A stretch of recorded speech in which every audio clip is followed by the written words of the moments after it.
श्री शिवाय नमस्तु भयम। दोस्तों, जैसा कि आप सभी लोग जानते हैं कि 26 जून 2026 यानी शुक्रवार को पड़ रही है ज्येष्ठ मास की शुक्ल पक्ष द्वादशी तिथि। और दोस्तों, यह वह तिथि है जो ज्येष्ठ मास में पड़ने वाली सबसे बड़ी तिथि है, क्योंकि ये शुक्रवार के दिन पड़ रही है और इसका बहुत ही बड़ा और विशेष महत्व होता है। पूज्य गुरु जी ने कहा है कि अगर कभी भी मौका लग जाए और ज्येष्ठ महीने की द्वादशी तिथि शुक्रवार को पड़ जाए तो आप लोगों को 11 चावल के दाने का उपाय तो अवश्य ही करना चाहिए। इन दोनों का संयोग बहुत ही कम आता है। इसी के साथ में गुरुजी ने अपने शिव पुराण कथा में बताया है कि इस दिन आपको 11 चावल दाने का उपाय तो आपको अवश्य ही करना चाहिए, क्योंकि ऐसा दिन पूरे साल में सिर्फ एक ही बार आता है। और दोस्तों, आप सभी लोग जानते हो कि शुक्रवार द्वादशी तिथि का अगर सबसे बड़ा कोई उपाय है तो वह 11 चावल के दाने वाला उपाय है। तो दोस्तों, इस शुक्रवार द्वादशी तिथि के दिन आप लोगों को इस 11 चावल दाने वाले उपाय को जरूर करना है। बहुत सारे लोग होंगे जिन लोगों ने इस उपाय को ना किया हो, मतलब पूरा साल निकल गया, उन्होंने किसी भी दिन इस 11 चावल के दाने वाले उपाय को ना किया हो। पर दोस्तों, आपके पास एक आखिरी मौका बचा हुआ है, जो कि 26 जून शुक्रवार द्वादशी तिथि के दिन है। तो इस दिन आप लोगों को इस वाले उपाय को जरूर कर लेना है। भले ही आप पूरे महीने भर इस उपाय को ना किया हो, पर अगर आपने इस ज्येष्ठ महीने की द्वादशी तिथि के दिन अगर इस वाले उपाय को कर लिया तो आपको इस उपाय को करने का वो फल मिलेगा जिसकी आपने कभी कल्पना भी नहीं करी होगी। इसीलिए आप लोग इस वाले उपाय को एक बार जरूर कर लेना है, ताकि आप लोगों के हाथ से यह मौका ना जा सके और आपको इस उपाय को करने का फल मिल सके। दोस्तों, यह उपाय पंडित जी ने अपनी अभी की ही श्री शिव महापुराण की कथा में बताया है। जी, इस उपाय को आज हम आपको बहुत अच्छे से समझाने वाले हैं। इस वीडियो को देखने बाद इस उपाय को समझने के लिए आपको कोई और वीडियो को देखने की जरूरत नहीं पड़ेगी। तो चलिए दोस्तों, उपाय को शुरू करते हैं।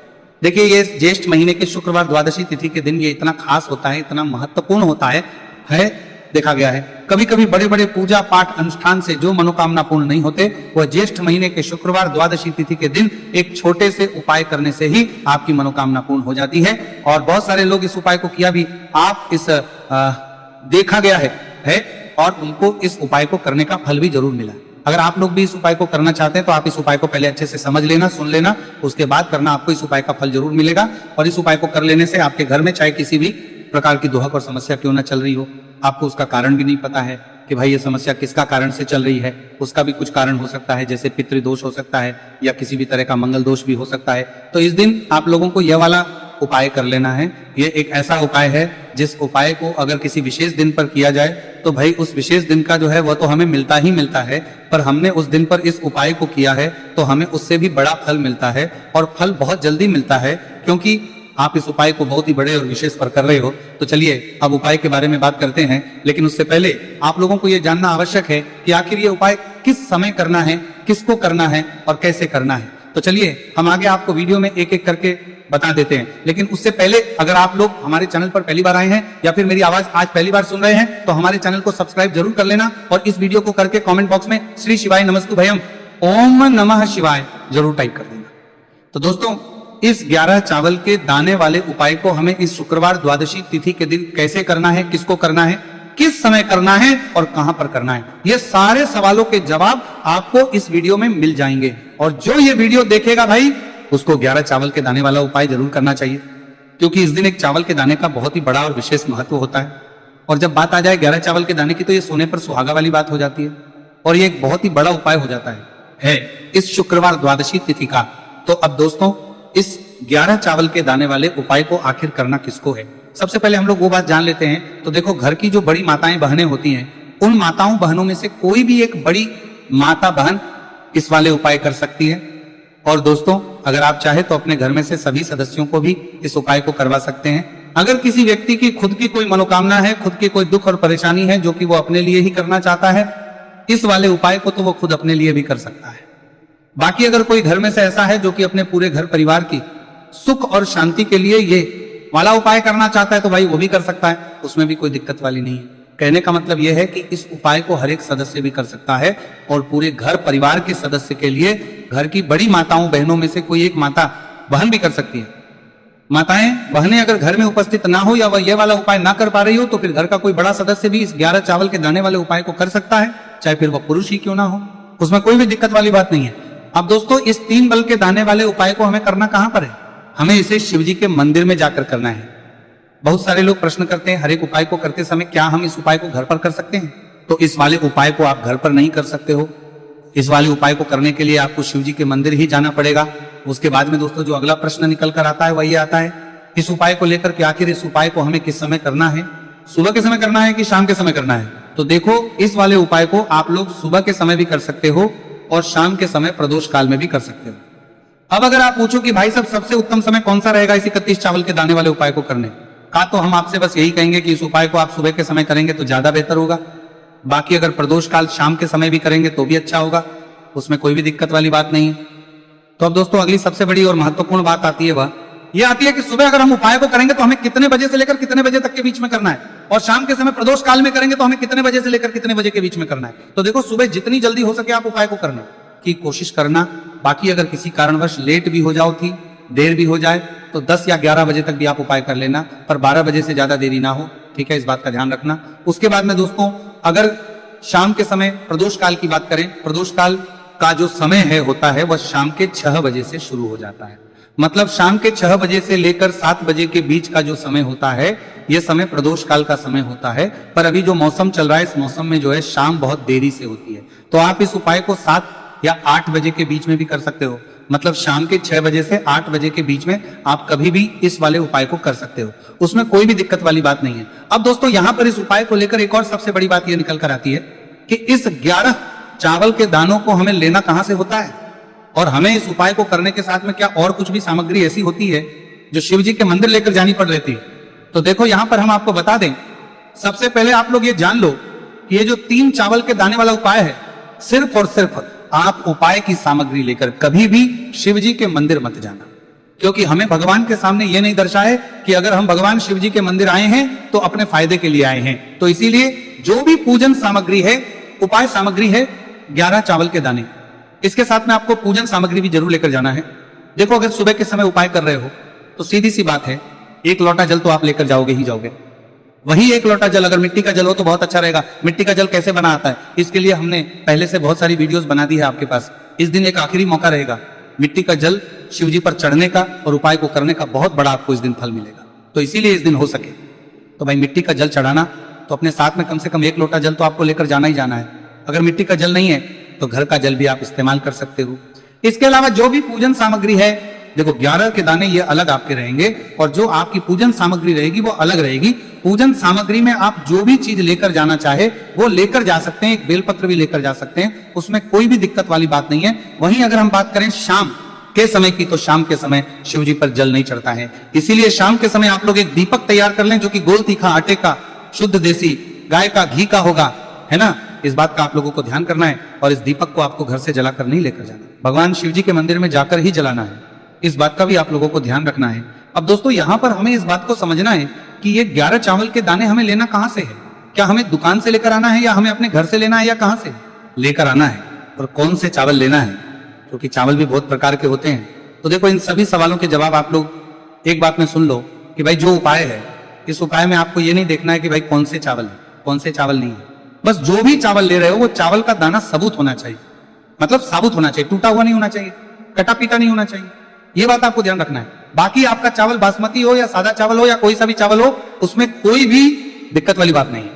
तो सीधी सी बात है कि आपके घर के रसोई घर में जहां पर आप बनाते हो, वहां पर जो भी चावल आपके उपस्थित हो, उन चावलों में से अपनी एक कटोरी भर लेना या एक मुट्ठी चावल अलग से निकाल कर रख लेना, क्योंकि हम 11 चावल ही यहाँ पर इस उपाय में लेने वाले हैं। तो हमें ये चावल के दाने गिनकर निकालने पड़ेंगे, इस बात का आप लोगों को ध्यान रखना है। तो अपने उस चावल की कटोरी में से या चावल में से 11 ऐसे चावल के दाने आप लोग निकाल लो जो कि टूटे हुए ना हो, कटे पीटे ना हो, कोई दाग ना लगा हुआ हो, है ना। अच्छे साबुत चावल के दाने 31 दाने आप लोग निकाल कर रख लो और इन्हें किसी भी एक कागज की पड़िया में या किसी एक छोटी सी कटोरी में आप लोग रख लो, ताकि ये सुरक्षित रहे, आपके एक भी चावल का दाना इधर उधर ना हो और आपका उपाय भी पूरा अच्छे से हो जाए। तो भाई जैसे ही आपका उपाय की जो सामग्री है 11 चावल के दाने ये तैयार हो जाते हैं, उसके बाद में आपको जो भी अपनी पूजन सामग्री है सुबह समय कर रहे हो, तो 1 लोटा जल और 1 बेलपत्र या पूजन सामग्री जो लेकर जाना चाहो उसकी भी तैयारी कर लेना। और शाम के समय जा रहे हो तो भाई अपना जो दीपक है उसे तैयार कर लेना, ठीक है। और उपाय को करते समय शुद्धता का विशेष रूप से ध्यान रखना, ठीक है। सुबह सुबह स्नान करने के बाद ही उपाय को करने की आप लोग तैयारी करना। उसके बाद अगर शाम के समय की बात करें तो शाम के समय आपको स्नान करने की जरूरत नहीं है, पर शुद्धता ध्यान रखना है। आपको स्नान तो नहीं करेंगे, आप हाथ मुंह धोकर भी इस वाले उपाय को शाम के समय प्रदोष काल में कर सकते हैं, इसमें कोई दिक्कत वाली बात नहीं है। तो आप अपने उपाय की पूरी सामग्री तैयार करके आपके पास ही में जो आपका शिव मंदिर हो वहां पर पहुंच जाइए। सबसे पहले शिव मंदिर में जाकर आप लोगों को उपाय नहीं करना है, पहले भगवान के दर्शन करना है, भगवान से आशीर्वाद प्राप्त करना है, फिर शिव जी की शिवलिंग के पास में आना है। शिवलिंग के पास में आने के बाद जो पूजन सामग्री लेकर आए हुए हैं, जैसे कि सुबह गए हुए होंगे तो 1 लोटा जल, और जो भी पूजन सामग्री लेकर आए हैं आप उनसे भगवान शिव जी की पूजन कीजिए। सबसे पहले तो 1 लोटा जल ही चढ़ेगा, फिर आपको एक बेलपत्र श्री शिवाय नमस्तु भयम का जाप करते हुए शिवलिंग पर चढ़ा देना है। उसके बाद में आपकी पूजन सामग्री चढ़ेगी। उसके बाद में अगर दोस्तों शाम के समय अगर आप इस उपाय को कर रहे हो तो अपने साथ कम से कम एक जो दीपक है गोलबाती का, जो आप अपने साथ में लेकर गए हो, उस दीपक को मंदिर में जाकर अपनी माचिस से जलाना है और उस दीपक को शिवलिंग के पास में रखना है। ठीक है, इस दीपक को रखने के बाद ही आप लोगों को अपना यह वाला उपाय शुरू करना है और दीपक को ज्यादा पास में मत रखना। वैसे भी गर्मी पड़ रही है, भगवान शिव जी को आंच नहीं लगनी चाहिए, है ना। तो भाई जैसे ही आपकी पूजा अर्चना हो जाती है, आप भगवान शिव जी को प्रसन्न कर लेते हैं, उसके बाद शिवलिंग के पास ही में आप कहीं पर बैठ जाइए, सामने या आसपास जिस जगह पर आपको बैठना हो वहां पर बैठ जाइए और अपने वो 11 चावल के दाने अपने सामने निकाल कर रख लीजिए, क्योंकि अब यहाँ पर उपाय को यहाँ पर करने की आपको तैयारी करना है। और इस तरीके से जब आप उपाय करेंगे, पूजन सामग्री करने के बाद, पूजन अर्चना करने के बाद, तो आपको उपाय का फल बहुत जल्दी और बहुत होकर मिलेगा। तो अपने चावल के अपने सामने निकाल कर रख लेना। और ये जो उपाय है ये आपकी सीधे हाथ की हथेली से होगा, इसलिए इस बात का भी विशेष रूप से ध्यान रखना है। तो सीधे हाथ की हथेली का प्रयोग करके ही आप लोग अपना इस वाले उपाय को करना। अपने सामने जो भी आपके कागज की पुड़िया है उसको खोलकर रख लो, या कटोरी है तो भाई उसे अपने सामने रख लो और अपने वो 11 चावल के दाने निकाल लो। ठीक है, उसके बाद में दोस्तों अब आपको क्या करना है कि शिवलिंग आपके सामने होगी, तो आपने वो 11 चावल के दाने एक एक करके, जहां पर आपने बेलपत्र चढ़ाए, आपको शिव जी के शिवलिंग के ऊपर चढ़ाना है। कहां पर चढ़ाना है? शिवलिंग के ऊपर चढ़ाना है, और कहीं पर भी नहीं चढ़ाना है आपको अपनी हथेली से, तो शिवलिंग के ऊपर चढ़ाना है। भले ही फिर वो अपने आप जलाधारी पर गिर जाए, ये मतलब वहीं पर गिर जाए, उसमें कोई दिक्कत वाली बात नहीं है, पर आप चढ़ाओ शिवलिंग के ऊपर। तो आपको क्या करना है, अपना पहला चावल का दाना उठाना है, श्री शिवाय नमस्तु भयम बोलना है और शिवलिंग पर चढ़ देना है। इसी तरीके दूसरा चावल का दाना उठा है, शिवलिंग पर चढ़ना है और मंत्र बोल देना है। और फिर तीसरा चावल का दाना उठाना है, श्री शिवाय नमस्तु भयम बोलना है और चढ़ देना है। इसी प्रकार से आपको पूरे 11 चावल के दाने एक एक करके शिव जी के शिवलिंग के ऊपर चढ़ाना है और भगवान से प्रार्थना करते जाना है। मतलब प्रार्थना तो आपको आखिरी में करना है, और हर एक चावल के दाने को चढ़ाते समय श्री शिवाय नमस्तु भयम जरूर बोलना है।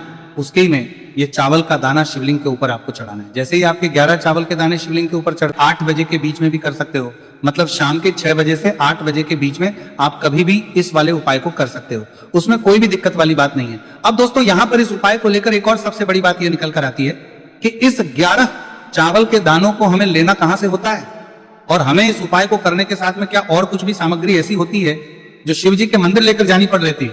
तो देखो यहां पर हम आपको बता दें, सबसे पहले आप लोग ये जान लो कि ये जो 3 चावल के दाने वाला उपाय है, सिर्फ और सिर्फ आप उपाय की सामग्री लेकर कभी भी शिव जी के मंदिर मत जाना, क्योंकि हमें भगवान के सामने ये नहीं दर्शाए कि अगर हम भगवान शिव जी के मंदिर आए हैं तो अपने फायदे के लिए आए हैं। तो इसीलिए जो भी पूजन सामग्री है, उपाय सामग्री है 11 चावल के दाने, इसके साथ में आपको पूजन सामग्री भी जरूर लेकर जाना है। देखो अगर सुबह के समय उपाय कर रहे हो तो सीधी सी बात है, 1 लोटा जल तो आप लेकर जाओगे ही जाओगे। वही 1 लोटा जल अगर मिट्टी का जल हो तो बहुत अच्छा रहेगा। मिट्टी का जल कैसे बना आता है, इसके लिए हमने पहले से बहुत सारी वीडियोस बना दी है आपके पास। इस दिन एक आखिरी मौका रहेगा मिट्टी का जल शिव जी पर चढ़ने का और उपाय को करने का, बहुत बड़ा आपको इस दिन फल मिलेगा। तो इसीलिए इस दिन हो सके तो भाई मिट्टी का जल चढ़ाना, तो अपने साथ में कम से कम 1 लोटा जल तो आपको लेकर जाना ही जाना है। अगर मिट्टी का जल नहीं है तो घर का जल भी आप इस्तेमाल कर सकते हो।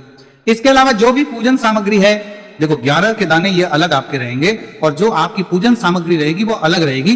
पूजन सामग्री में आप जो भी चीज लेकर जाना चाहे वो लेकर जा सकते हैं, एक बेलपत्र भी लेकर जा सकते हैं, उसमें कोई भी दिक्कत वाली बात नहीं है। वहीं अगर हम बात करें शाम के समय की, तो शाम के समय शिव जी पर जल नहीं चढ़ता है, इसीलिए शाम के समय आप लोग एक दीपक तैयार कर लें जो कि गोल तीखा आटे का, शुद्ध देसी गाय का घी का होगा, है ना।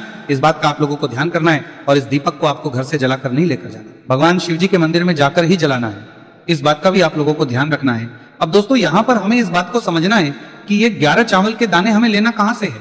क्या हमें दुकान से लेकर आना है या हमें अपने घर से लेना है या कहां से लेकर आना है, और कौन से चावल लेना है, क्योंकि चावल भी बहुत प्रकार के होते हैं। तो देखो इन सभी सवालों के जवाब आप लोग एक बात में सुन लो कि भाई जो उपाय है, इस उपाय में आपको ये नहीं देखना है कि भाई कौन से चावल है कौन से चावल नहीं है। बस जो भी चावल ले रहे हो वो चावल का दाना सबूत होना चाहिए, मतलब साबुत होना चाहिए, टूटा हुआ नहीं होना चाहिए। कटा पीटा नहीं होना चाहिए, ये बात आपको ध्यान रखना है। बाकी आपका चावल बासमती हो या सादा चावल हो या कोई सा भी चावल हो, उसमें कोई भी दिक्कत वाली बात नहीं है। तो सीधी सी बात है कि आपके घर के रसोई घर में जहां पर आप बनाते हो, वहां पर जो भी चावल आपके उपस्थित हो, उन चावलों में से अपनी एक कटोरी भर लेना या एक मुट्ठी चावल अलग से निकाल कर रख लेना, क्योंकि हम 11 चावल ही यहाँ पर इस उपाय में लेने वाले हैं। तो हमें ये चावल के दाने गिनकर निकालने पड़ेंगे, इस बात का आप लोगों को ध्यान रखना है। तो अपने उस चावल की कटोरी में से या चावल में से 11 ऐसे चावल के दाने आप लोग निकाल लो, जो कि टूटे हुए ना हो, कटे पीटे ना हो, कोई दाग ना लगा हुआ हो, है ना। अच्छे साबुत चावल के दाने 31 दाने आप लोग निकाल कर रख लो और इन्हें किसी भी एक कागज की पड़िया में या किसी एक छोटी सी कटोरी में आप लोग रख लो, ताकि ये सुरक्षित रहे, आपके एक भी चावल का दाना इधर उधर ना हो और आपका उपाय भी पूरा अच्छे से हो जाए। तो भाई जैसे ही आपका उपाय की जो सामग्री है, 11 चावल के दाने, ये तैयार हो जाते हैं, उसके बाद में आपको जो भी अपनी पूजन सामग्री है सुबह समय कर रहे हो, तो एक लोटा जल और एक बेलपत्र या पूजन सामग्री जो लेकर जाना चाहो उसकी भी तैयारी कर लेना। और शाम के समय जा रहे हो तो भाई अपना जो दीपक है उसे तैयार कर लेना, ठीक है। और उपाय को करते समय शुद्धता का विशेष रूप से ध्यान रखना, ठीक है। सुबह सुबह स्नान करने के बाद ही उपाय को करने की आप लोग तैयारी करना। उसके बाद अगर शाम के समय की बात करें तो शाम के समय आपको स्नान करने की जरूरत नहीं है, पर शुद्धता ध्यान रखना है। आपको स्नान तो नहीं करेंगे, आप हाथ मुंह धोकर भी इस वाले उपाय को शाम के समय प्रदोष काल में कर सकते हैं, इसमें कोई दिक्कत वाली बात नहीं है।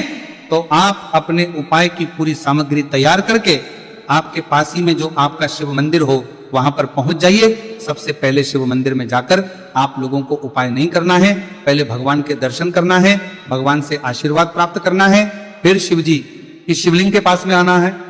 शिवलिंग के पास में आने के बाद जो पूजन सामग्री लेकर आए हुए हैं, जैसे कि सुबह गए हुए होंगे तो एक लोटा जल और जो भी पूजन सामग्री लेकर आए हैं आप उनसे भगवान शिव जी की पूजन कीजिए। सबसे पहले तो एक लोटा जल ही चढ़ेगा, फिर आपको एक बेलपत्र श्री शिवाय नमस्तु भयम का जाप करते हुए शिवलिंग पर चढ़ा देना है। उसके बाद में आपकी पूजन सामग्री चढ़ेगी। उसके बाद में अगर दोस्तों शाम के समय अगर आप इस उपाय को कर रहे हो तो अपने साथ कम से कम एक जो दीपक है गोलबाती का, जो आप अपने साथ में लेकर गए हो, उस दीपक को मंदिर में जाकर अपनी माचिस से जलाना है और उस दीपक को शिवलिंग के पास में रखना है, ठीक है। इस दीपक को रखने के बाद ही आप लोगों को अपना यह वाला उपाय शुरू करना है और दीपक को ज्यादा पास में मत रखना। वैसे भी गर्मी पड़ रही है, भगवान शिव जी को आंच नहीं लगनी चाहिए, है ना। तो भाई जैसे ही आपकी पूजा अर्चना हो जाती है, आप भगवान शिव जी को प्रसन्न कर लेते हैं, उसके बाद शिवलिंग के पास ही में आप कहीं पर बैठ जाइए, सामने या आसपास जिस जगह पर आपको बैठना हो वहां पर बैठ जाइए और अपने वो 11 चावल के दाने अपने सामने निकाल कर रख लीजिए, क्योंकि अब यहाँ पर उपाय को यहाँ पर करने की आपको तैयारी करना है। और इस तरीके से जब आप उपाय करेंगे, पूजन सामग्री करने के बाद, पूजन अर्चना करने के बाद, तो आपको उपाय का फल बहुत जल्दी और बहुत होकर मिलेगा। तो अपने चावल के अपने सामने निकाल कर रख लेना। और ये जो उपाय है ये आपकी सीधे हाथ की हथेली से होगा, इसलिए इस बात का भी विशेष रूप से ध्यान रखना है। तो सीधे हाथ की हथेली का प्रयोग करके ही आप लोग अपना इस वाले उपाय को करना। अपने सामने जो भी आपके कागज की पुड़िया है उसको खोलकर रख लो, या कटोरी है तो भाई उसे अपने सामने रख लो और अपने वो 11 चावल के दाने निकाल लो, ठीक है। उसके बाद में दोस्तों अब आपको क्या करना है कि शिवलिंग आपके सामने होगी, तो आपने वो 11 चावल के दाने एक एक करके, जहां पर आपने बेलपत्र चढ़ाए, आपको शिव जी के शिवलिंग के ऊपर चढ़ाना है। कहां पर चढ़ाना है? शिवलिंग के ऊपर चढ़ाना है, और कहीं पर भी नहीं चढ़ाना है आपको अपनी हथेली से, तो शिवलिंग के ऊपर चढ़ाना है। भले ही फिर वो अपने आप जलाधारी पर गिर जाए, ये मतलब वहीं पर गिर जाए, उसमें कोई दिक्कत वाली बात नहीं है, पर आप चढ़ाओ शिवलिंग के ऊपर। तो आपको क्या करना है, अपना पहला चावल का दाना उठाना है, श्री शिवाय नमस्तु भयम बोलना है और शिवलिंग पर चढ़ देना है। इसी तरीके दूसरा चावल का दाना उठा है, शिवलिंग पर चढ़ना है और मंत्र बोल देना है। और फिर तीसरा चावल का दाना उठाना है, श्री शिवाय नमस्तु भयम बोलना है और चढ़ देना है। इसी प्रकार से आपको पूरे 11 चावल के दाने एक एक करके शिव जी के शिवलिंग के ऊपर चढ़ाना है और भगवान से प्रार्थना करते जाना है। मतलब प्रार्थना तो आपको आखिरी में करना है, और हर एक चावल के दाने को चढ़ाते समय श्री शिवाय नमस्तु भयम जरूर बोलना है। उसके ही में ये चावल का दाना शिवलिंग के ऊपर आपको चढ़ाना है। जैसे ही आपके 11 चावल के दाने शिवलिंग के ऊपर चढ़ते हैं तो भाई उसके बाद में आपको क्या करना है, भगवान से अपनी मनोकामना बोलना है। मनोकामना भी कब बोलना है? जब आपका 11 चावल का दाना आपके सीधे हाथ की हथेली में हो और आप उसे चढ़ाने के लिए जा रहे हो, श्री शिवाय नमस्तु भयम बोलकर उस आखिरी चावल के दाने को शिवलिंग के ऊपर चढ़ा देना। भगवान से फिर अपनी वो मनोकामना बोल देना, जिस मनोकामना के लिए आप लोग अपना ये वाला उपाय कर रहे हो, जिस भी दुख और परेशानी के लिए आप लोग अपना ये वाला उपाय कर रहे हो, उसके बाद में जैसे ही आप अपनी मनोकामना बोल देते हो, आपका ये वाला उपाय पूरा हो जाता है। पर दोस्तों उपाय को करने के बाद आप लोगों को 2 मिनट भगवान शिव जी के मंत्र का जाप जरूर करना है, और मंत्र का जाप करने के बाद भगवान से एक और बार करना है अपनी मनोकामना के लिए, या अपनी जो भी दुख और परेशानी है उसके लिए। इसके बाद में आप लोग भगवान को देखकर, भगवान से प्रार्थना करके, उनसे आशीर्वाद लेकर वहां से उठ सकते हैं और अपने घर पर जा सकते हैं। बस दोस्तों, यहाँ पर ये वाला उपाय पूरा हो जाता है। इस तरीके से जो भी व्यक्ति छोटी छोटी छी का ध्यान रखते हुए इस 11 चावल के दाने वाले उपाय को करेगा, निश्चित सी बात है उसे उसकी मनोकामना पूरी होगी और जो भी दुख और परेशानी है वो अभी बहुत ही जल्दी दूर होंगे। तो दोस्तों, ये थे पूज्य गुरु जी द्वारा बताए गए कुछ बहुत ही खास उपाय। अगर आपको जानकारी अच्छी लगी हो तो वीडियो लाइक करिएगा। मिलते हैं नेक्स्ट पढ़ाले शाम हैं फिर एक नए वीडियो के साथ। श्री शिवाय नमस्तुभयम।